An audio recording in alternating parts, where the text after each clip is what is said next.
Hello everyone, आप सभी का बहुत बहुत स्वागत है मेरे चैनल लव स्टोरी टेलर पे। और आज मैं आपके साथ जो है न्यू पार्ट लेके आई हूँ माई हिडन कंसर्ट का। तो चलिए उससे शुरू करते हैं। जो हमारा विभूषण होता है ना, वो लवंग जी का हाथ पकड़ता है और उसे, जो कि बेचारा एकदम ऐसा लग रहा था जैसे उसे किसी भूत प्रेत ने अपने काबू में कर लिया हो, वो उसका हाथ पकड़ता है और उसे खींचता हुआ बाहर ले जाता है कि चलो चलो बाहर घूमने चलते हैं। यहाँ पर जंक्षा भी जो है वो चलने के लिए तैयार हो जाता है लेंशिचन के साथ बाहर घूमने के लिए। न्यू सिंह भी अपने डिसिपल्स के साथ वहाँ पे आता है और कहता है मैं भी तुम लोगों के साथ चलूँगा। जंक्षा, विभूषण, लवांगची और हमारे प्यारे जवजुन ये सारे तैयार हो गए होते हैं। जब विभूषण जो है वो लवांगची का हाथ पकड़कर वहाँ पर जोर से खींच के लेके आ रहा होता है, तो जंक्षा उसे घूर के देखता है और डांटता है कि विभूषण, तुम्हें इस तरह से किसी और अल्फा का हाथ नहीं पकड़ना चाहिए, स्पेशली जबकि तुम अंगेज भी नहीं हो। और उसके बावजूद तुम ऐसे किसी अलग दूसरे अल्फा का हाथ नहीं पकड़ सकते। तुम सिर्फ उसका हाथ पकड़ सकते हो जो तुम्हारा डेस्टिन्ड पर्सन होगा, और तुम किसी का हाथ नहीं पकड़ सकते। विंग मुंह बनाता है और कहता है लवांगची ने मेरी गुद बनाने में हेल्प की। लवांगची बहुत हेंगोजुन ने मेरी गुद बनाने में हेल्प की। हेंगोजुन बहुत अच्छे हैं और ये बहुत पोलाइट हैं और विंग के साथ बहुत अच्छे से बिहेव करते हैं। विंग को कभी भी हेंगोजुन से कोई खतरा नहीं लगा, तो विंग ऐसा क्यों सोचेगा। जंक्षा कहता है तुम एक ओमेगा हो, तुम्हें समझना चाहिए अल्फा और ओमेगा का डिफरेंस। और तुम्हें पता है ना विंग, तुम इतने खूबसूरत हो, मैं नहीं चाहता मेरे लिटिल ब्रदर को कोई चुरा ले। तो जवजुन हंसने लगते हैं और कहते हैं तुम भी बहुत खूबसूरत हो, चुराने को तो कोई तुम्हें भी चुरा सकता है। जंक्षा उन्हें घूर के देखता है और कहता है आप इस तरह से फ्लर्ट कैसे कर सकते हैं, मैं एक ओमेगा हूँ, आप एक अल्फा हैं। तो जवजुन कहते हैं तभी तो फ्लर्ट कर सकता हूँ क्योंकि तुम ओमेगा हो, अल्फा होता तो थोड़ी करता। यहाँ पे हेंगोजुन, जिनका हाथ अभी भी विंग ने पकड़ा हुआ था, वो विंग को देख रहे होते हैं जैसे किसी भूत ने उन्हें समन कर लिया हो। उनका मन था इस ओमेगा का मास्क उठाकर उसे ज़ोर से किस करने का, लेकिन हेंगोजुन अपने दिल में सब चीज़ें दबाए हुए थे। उनका दिल धड़क रहा था लेकिन फेस अभी भी वैसा ही था, कोल्ड। उन्होंने इस ओमेगा को नहाते हुए देखा, पीछे से इसकी खूबसूरत कमर देखी और हेंगोजुन के आंखों के सामने वही झलकी आ रही थी। तभी विभूषण पीछे मुड़ता है और कहता है चलो हेंगोजुन, हम भी बाहर चलते हैं। जवजुन, हम सारे बाहर खूब सारा घूमेंगे और बहुत सारी चीज़ें खाएंगे। क्या आप मुझे थोड़े से पैसे बोरो कर सकते हैं, लैंड कर सकते हैं। मुझे थोड़े से पैसे बोरो करने हैं ताकि ना मैं यहाँ पर खूब घूम सकूँ, एंजॉय कर सकूँ। बड़ी मुश्किल से तो मुझे यहाँ आने का मौका मिला है क्योंकि मुझे कोई भी बाहर नहीं जाने देता। तो लवांगची जो है उसके हाथ को पकड़ के रब करता है और कहता है डोंट वरी, मैं तुम्हें पैसे लैंड कर दूंगा, तुम थोड़े से पैसे मुझसे उधार ले सकते हो। विंग स्माइल करते हुए कहता है अपनी आंखों से कि सच्ची। हेंगोजुन सर हिलाते हैं और कहते हैं हाँ, तुम्हें किसी और से लेने की कोई ज़रूरत नहीं। विंग कहता है थैंक यू सो मच हेंगोजुन, आप कितनी क्यूट हो। वो लवांगची के चीक्स को अपने हाथों से ऐसे खींचता है, क्यूट सी कुछ मुच करता है। हेंगोजुन का दिल तो जैसे अभी एक्सप्लोड हो जाएगा, बम फट जाएगा भाई, कुछ हो जाएगा इस लड़के को। ये ना विभूषण ना मतलब खतरों का खिलाड़ी बन रहा है और हेंगोजुन के साथ ऐसे खेलना कोई ठीक बात नहीं होती। कोई तो विंग को समझाओ। लेकिन विंग तो विंग है, वो हेंगोजुन का हाथ पकड़ता है और उसके साथ चल पड़ता है। जंक्षा उसे बहुत बार गुस्सा करता है, आंखें भी दिखाता है, लेकिन विंग नहीं सुनता। विंग को ये हैंडसम हेंगोजुन बहुत अच्छा लग रहा था अपने उस इंसान से जिससे उसकी एंगेजमेंट होने वाली थी, वो बुढ़ा लवांगजी। उसके लिए वो बुढ़ा लवांगजी कुछ भी नहीं था। उसका मन था कि वो हेंगोजुन से यही शादी कर ले। और हेंगोजुन इतने स्मार्ट थे कि विंग भी उनकी खूबसूरती के पीछे पागल हो जा रहा था। जवजुन जब विंग को इस तरह क्लोज देखते हैं हेंगोजुन के लवांगची के, तो वो भी जंक्षा का हाथ पकड़ लेते हैं। जंक्षा कहता है ये क्या कर रहे हो।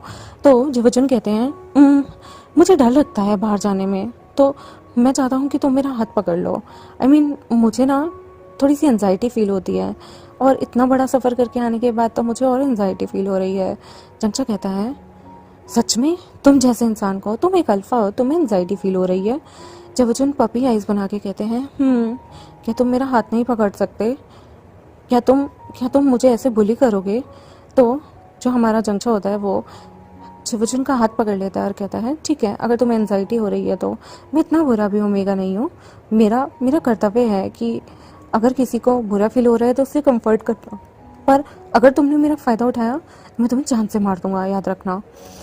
जवजुन भी स्माइल करते हैं और कहते हैं नहीं नहीं, मैं क्यों फ़ायदा उठाऊंगा, तुम बहुत ही हम्बल ओमेगा हो। वो जंगचा का हाथ जोर से पकड़ लेते हैं, जिससे कि वो उसे जाने ही नहीं देंगे। वो सारे के सारे बाहर घूमने निकलते हैं और विंग तरह तरह की चीज़ों को देख के उसकी आंखें ग्लिटरी हो रही थी और उसका मन कर रहा था वो ये भी ले ले, वो भी ले ले। फिर विंग जो है वहाँ पर वो ड्रैगन फ्लाइज वाली क्यूट क्यूट सी कैंडी देखता है और खाने की ज़िद करता है। विंग जो है वो जैसे ही खाने की ज़िद करता है तो जंगचा का भी मन कहीं ना कहीं खाने का करता है और वो कहता है पर मेरे पास इतने पैसे नहीं हैं, हमें पैसे बचाने हैं, तुम्हें याद है ना। तो विंग कहता है ओके ओके, लेकिन तभी लवांगची उन सब के लिए सब चीज़ें ले लेता है। वो सारे के सारे खा रहे होते हैं, लेकिन विंग अपने फेस पे वो जो मास्क होता है उसे साइड से उठाता है और धीरे धीरे करके मंचन वो खाने लगता है। वो अपने बेबी लिप्स से उन्हें खाता है, सक करता है और उसके लिप्स थोड़े चिपचिपे हो जाते हैं। तब वो लवांगची से कहता है क्या तुम्हारे पास हैंकी है, मेरे लिप्स पे ना ये सिरप वाली कैंडी लग गई, मैं तुम्हें धोकर दे दूंगा रुमाल। हेंगुनजुन कहता है कोई बात नहीं। वो उसे अपना रुमाल निकाल के देता है। विंग अपने लिप्स को साफ करता है तो हेंगुनजुन उससे वो रुमाल ले लेता है, क्योंकि उसमें विंग के लिप्स की खुशबू थी और हेंगुनजुन वो खुशबू बिल्कुल भी कभी भी वो हैंकी साफ करने को किसी को नहीं दे सकते थे। फिर विंग जो है वो आगे चलता है, वो हर चीज़ को एक्सप्लोर करता है, लेकिन ना तो वांगची उसका हाथ छोड़ता ना विंग अपना हाथ छोड़ता। उसे ऐसे घूमना काफ़ी अच्छा लग रहा था। वो अपनी शिजे के साथ भी ऐसे ही घूमा करता था। और यहाँ पर चिवजुन पप्पी आइस के साथ जंगचा को देखे जा रहे थे और जंगचा उन्हें देखता था और वो सोचता था ये अल्फा कितना वियर्ड है, ये एक सेकंड के लिए भी मेरा हाथ नहीं जाने दे रहा। ओह माय गॉड, क्या होगा इसका और इसके होने वाले ओमेगा का। कैसा अल्फा है जिसे एंजाइटी फील हो रही है। आई मीन अल्फा कितने स्ट्रांग होते हैं। और ये देखो तभी वहाँ पर जंगचा को जो है क्यूट सा डॉगी दिखता है, जो डॉगी बहुत ही प्यारा सा था, वाइट कलर का था। और वो इस डॉगी को देखते ही उसके पास भागा जाता है, उसे प्यार करता है, अपनी गोदी में उठाता है। लेकिन उस डॉगी को देखते ही विवुजियन की हालत ख़राब हो जाती है। वो लवांगची के हाथ को ज़ोर से पकड़ लेता है और जहाँ वो लवांगची के आगे आगे चल रहा था वहीं वो अपने कदम पीछे करने लगता है। लवांगची के पीछे वो छुपने लगता है। वो लवांगची की वेस्ट को ज़ोर से पकड़ लेता है और उसके पीछे आ जाता है और कहता है हेंगुनजुन मुझे डॉगी से डर लगता है, देखना अभी विंग अभी जंगचा विंग को बुली करेगा, प्लीज़ प्लीज़ मुझे सेव कर लो। तो हेंगुनजुन कहते हैं डोंट वरी, तुम्हें कुछ नहीं होगा। यही जेवजुन जो है वो जंगचा के पास जाते हैं, जिसे वो डॉगी काफ़ी पसंद आ रहा था। तो जेवजुन कहते हैं क्या तुम्हें इसे खरीदना है। तो जंगचा कहता है नहीं मुझे खरीदना नहीं है, बस मेरे को एक शरारत सूझ रही है, क्यों ना मैं इससे विंग को डराऊं। वो उस डॉगी को अपनी गोदी में लाता है और विंग की तरफ उस डॉगी को दिखाकर चढ़ाने लगता है। विंग जैसे ही डर जाता है, विंग की हालत तो ऐसे हो गई थी जैसे उसकी सांस उसके गले में ही सूख गई हो। तो एकदम से हेंगुनजुन विंग के सामने आ जाते हैं और कहते हैं जियांग वेनिन आपको ये ऐसा नहीं करना चाहिए, आपका ब्रदर डर रहा है। तो जंगचा कहता है तो तुम्हें क्या है, वो मेरा ब्रदर है और मुझे उसे टीज करना अच्छा लगता है। लेकिन विंग जो होता है ना उसे वहाँ पर इतना डर लगता है कि वो एकदम बेहोश सा होने लगता है। लवांगची की बेस से उसके हाथ टाइटली लूज होते हैं और वो पीछे की तरफ गिरने ही वाला होता है कि लवांगची उसे अपनी गोद में उठा लेता है। वांगची कहता है विंग क्या हुआ, आंखें बोलो। तभी जंगचा जो है वो उस डॉगी को फटाफट से उसके ऑनर को देके आता है और कहता है विंग तुम इतने फ्रजाइल कैसे हो सकते हो। विंग जो है वो बेहोश हो जाता है। तभी जेवजुन जो होते हैं वो पास के बंदे से किसी से पानी की बोतल लेते हैं और विंग के ऊपर पानी डालते हैं। विंग की आंखों पे पानी जाते ही उसकी आंखें खुलने लगती हैं।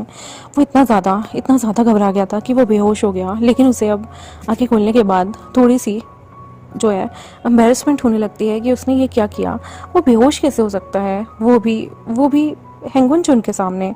और जंगचा उसे देखता है, जो उसका चेहरा एकदम पीला पड़ गया था। जंगचा उससे कहता है विंग अब तुम ठीक हो, आई प्रॉमिस मैं तुमसे कभी ऐसा मजाक नहीं करूँगा। मुझे पता है तुम्हें डॉगी पसंद नहीं, लेकिन तुम्हें ऐसा कैसे हो गया कि तुम बेहोश हो गए। विंग कहता है तुम जानते हो मुझे डॉग से कितना डर लगता है, मुझे फोबिया है उनसे, फिर भी तुमने इतनी हिम्मत की मुझे ऐसे चिढ़ाने की। देख लेना जब मैं अंकल के पास वापस जाऊँगा ना तो मैं अंकल को तुम्हारी शिकायत लगाऊंगा। विंग जो है वो घबराने लगता है, अभी भी उसके हाथ थोड़े से कांप रहे थे। तो वांगची जो है उसे टाइटली हक करता है और उसकी बैक को हाथ फिराते हुए उसे कंफर्ट देता है। विंग को बहुत अच्छा लगता है क्योंकि पहली बार किसी अल्फा के सेंट उसे खुशबू में मिलकर उसकी नाक में आ रहे थे और उसे बहुत ही सूदिंग लग रहा था। जो वांगची होता है वहाँ पे अपने प्यारे सेंट को फैलाता है और विंग को बहुत ही ज़्यादा काम करता है, ताकि विंग जो है वो काम होके आराम से शांति से उसके हाथ पैर कांपने बंद हो जाएं और उसकी एंजाइटी एकदम से गुल हो जाए। विंग जो है वो लंचा की तरफ देखता है और कहता है, हेंगुनजुन, आपने आपने ये कैसे किया? ये तो एकदम मिरेकल है। आपने आपने मुझे 2 मिनट में ठीक कर दिया। तो लवांगची उसकी तरफ देख के कहता है, विंग विंग डर रहा था ना, इसलिए मैंने अपने सूदिंग सेंट को विंग के लिए जो है रिलीज़ किया ताकि विंग जो है इजीली कंफर्टेबल हो जाए। विंग उसे देखता है, उसकी आंखें चमक रही थी और वो स्माइल करता है। लंचा जो है वो विंग को उठाने की कोशिश करता है, लेकिन विंग अभी भी उसकी बॉडी थोड़ी सी वीक थी, तो लंचा उसे अपनी गोद में उठा लेता है। तभी जंचा कहता है, ये क्या कर रहे हो? लंचा कहता है, विंग अभी वीक है, तो विंग को इससे अच्छा वो गिर जाए या फिर उसकी तबीयत दोबारा ख़राब हो जाए, मुझे कैरी कर लेने दीजिए। तो जंचा जो है वो विंग की तरफ देखता है जो पीला पड़ चुका था, तो वो लवांगजी को उसे कैरी करने देता है और वो कहता है, मैं कितना बेवकूफ़ हूँ, आज के बाद मैं कभी कभी विंग को ऐसे नहीं डराऊंगा। तो लेंचचन उसकी तरफ आते हैं, उसका हाथ पकड़ते हैं और कहते हैं, कोई बात नहीं। वो भी जंचा की कमर पे पीछे हाथ फेरते हैं और कहते हैं, इट्स ओके। तो जंचा कहता है, मैं कोई बेहोश थोड़ी हुआ हूँ, अपना हाथ हटाओ। जेवजुन पपिया इसे देखते हैं और कहते हैं, मुझे लगा तुम्हें भी काम होने की ज़रूरत है, वैसे अगर तुम्हें भी एंजाइटी फील हो रही है तो मैं तुम्हें उठा सकता हूँ। जंचा कहता है, मेरे हाथ पैर टूटे हुए नहीं हैं, मैं चल सकता हूँ। तो विंग वहाँ से कहता है, किसके हाथ पैर टूटे हुए हैं? तुम्हारी वजह से, तुम जानते हो मुझे एंजाइटी हो जाती है डॉगी को देख के, तुम्हारी वजह से मेरी तबीयत ख़राब हुई, मेरे भी कोई हाथ पैर टूटे नहीं हैं, बस मैं थोड़ा सा वीक हो गया हूँ। और वैसे भी हम लोग तब से कभी जियांग सेक्ट में चल रहे थे, कभी हम येलिंग में चल रहे थे और आज हम नी सेक्ट में घूम रहे हैं, तो मुझे तो थकान होगी ना। वो लवांगजी के कंधे पे हाथ रखता है, वो उसकी नेक पे हाथ ले जाता है और उसके इतने प्यारे सूदिंग से सेंट को सूंघने लगता है। जबोजन को थोड़ी सी जेलसी फील होती है कि जंगचा तो उनको भाव ही नहीं दे रहा, तो वो जंगचा को कहते हैं, तुम कुछ खाना चाहोगे? मैंने सुना है यहाँ पे बहुत टेस्टी ना पनीर मिलता है, टोफू मिलता है, बहुत ही चटपटा सा तंदूरी फ्लेवर में, क्या तुम खाना चाहोगे? जंगचा और विंग दोनों के मुंह में पानी आ जाता है और वो दोनों ज़ोर से बोलते हैं, हाँ। तो जबोजन उन सबको वो जो टोफू की तंदूर वाली जगह होती है वहाँ लेके जाते हैं। वांगजी विंग को अभी भी अपनी गोदी में उठाए हुए था। वो जब वहाँ पे बैठता है तब विंग को अपनी ही गोदी में लेके बैठा रहता है। विंग को भी कुछ ऑकवर्ड नहीं लग रहा था, हालांकि वो पहली बार किसी अल्फा के साथ इतना अटैच हुआ था, लेकिन वो उसकी गोदी में बैठा रहता है। वांगजी विंग को अपने हाथों से फीड कराना चाहता था, लेकिन विंग की जो थी वेल बीच में आ रही थी, तो विंग कहता है, डोंट वरी, मैं एक साइड बैठ जाता हूँ और मैं धीरे से खा लूँगा, मैं अपनी वेल नहीं हटा सकता। वांगजी विंग को दूसरी साइड बैठाने में हेल्प करता है और विंग जो है वहाँ बैठकर धीरे धीरे अपनी वेल को हल्का हल्का उठाकर अपने मुंह में उस तंदूरी मुलायम सॉफ्ट जो वो टोफू होता है उसे खाने लगता है। उसे सच में घर की याद आती है, स्पेशली शिजे की, और वो जंगचा से कहता है, मुझे शिजे की बहुत याद आ रही है। जंगचा कहता है, वापस जाना है तुम्हें? फिर तुम्हें पता है ना वहाँ जाने के बाद क्या होगा? तो जंगचा जो है जैसे ही ये बोलता है तो लेंचचन कहते हैं, क्या होगा? जंगचा कहता है, तुमसे मतलब। और यहाँ हेंगुनजुन जो है वो विंग को और भी चीज़ें खिलाने के लिए कहते हैं। तभी विंग को थोड़ी सी मिर्ची लगती है, उसके मुंह में कच्ची मिर्ची आ जाती है, तो हेंगुनजुन फटाफट से ऑर्डर करते हैं 2 ग्लास पानी, और वो विंग को फटाफट से 1 ग्लास पानी ऑफर करते हैं। विंग जो है वो इतना इतना अच्छा उसे फील हो रहा होता है ना कि पहली बार कोई अल्फ़ा उसे इतनी ज़्यादा इंपॉर्टेंस दे रहा है बिना कोई गलत मोटिव लिए, तो वो पानी को पीने लगता है और इन्जॉय करता है ये ट्रीटमेंट जो उसे मिल रहा था। और पहली बार उसे कोई गलत तरीके से नहीं देख रहा था, उसे सारे अच्छे नज़रिए से देख रहे थे। उसे भी वांगची का ये सॉफ्टनेस, ये प्यार, ये इस तरह का प्यारा सा ट्रीटमेंट बहुत अच्छा लग रहा होता है। वो वांगची को थैंक यू कहता है, वांगची कहता है कोई बात नहीं, और वो लोग खाते हैं पीते हैं। विंग थोड़ी बहुत शॉपिंग भी करता है और वो अपने लिए हेयर एसेसरीज लेता है। जंचा को भी जो है लेंचचन एक आधी हेयर एसेसरीज दिला देते हैं, उसके नाना करते हुए भी। उन्हें पता था जंचा को पसंद है जो चीज़ें, और जंचा जिन पे हाथ रखते हुए भी अपना हाथ हटा रहा था पैसे ना होते हुए, तो वो जंचा के लिए वो सारी चीज़ें खरीद देते हैं। जंचा मुंह बनाता है, लेकिन मन ही मन उसे भी जेवजुन काफ़ी अच्छे लग रहे थे, क्योंकि जेवजुन उसे लेके काफ़ी पोलाइट थे और पहला ऐसा इंसान था जो इतने नखरीले जंचा के भी नखरे झेल रहा था। जेवजुन उसे थोड़ी सी दूर जाने पर गन्ने का जूस ऑफर करते हैं। वो सब देखकर विभूषण के मुंह में तो पानी आने लगता है। जंचा भी कहता है, ठीक है, मैं भी पीने के लिए तैयार हूँ, लेकिन ये गन्ने बहुत टेस्टी होने चाहिए। तो जेवजुन कहते हैं, सबसे मीठे गन्ने का जूस बनाइए, आखिर यहाँ जियांग सेक्ट के 2 ओमेगास जो आए हैं। ये सुनते ही जंगचो को थोड़ी सी शर्म आने लगती है और उसके गाल लाल होने लगते हैं। वो आदमी बेस्ट शुगर केन निकालता है और उन गन्नों का जूस बनाकर उन सबको एक एक गिलास देता है। नी हुई सिंह भी वहाँ पर लुत्फ उठा रहा होता है और वो देख रहा होता है कि ये दोनों अल्फ़ा इन जियांग्स की ब्यूटीज़ के साथ कितना ज़्यादा फ्लर्ट कर रहे हैं। लेकिन ये फ्लर्ट कोई ऐसा वैसा नहीं बल्कि हेल्दी फ्लर्ट था और ये ओमेगास भी कितने खुश हो रहे हैं। नी हुसैन को लगता है जिस शादी से वो लोग भाग कर यहाँ आए हैं कहीं ऐसा ना हो यहाँ ये इन मर्चेंट के साथ शादी कर ले। आई होप आपको आज का चैप्टर अच्छा लगा हो। अच्छा लगा मेरे चैनल को सब्सक्राइब कर दे, वीडियोस को लाइक कर दे, बेल आइकन को प्रेस कर दे, वंशन फैंस के साथ शेयर कर दे और मिलते हैं नेक्स्ट एपिसोड में। तब तक के लिए 1000 लाइक कर दीजिएगा और वीडियो को जितना हो सके उतना अपने दोस्तों के साथ शेयर करें। Thank you very much, bye.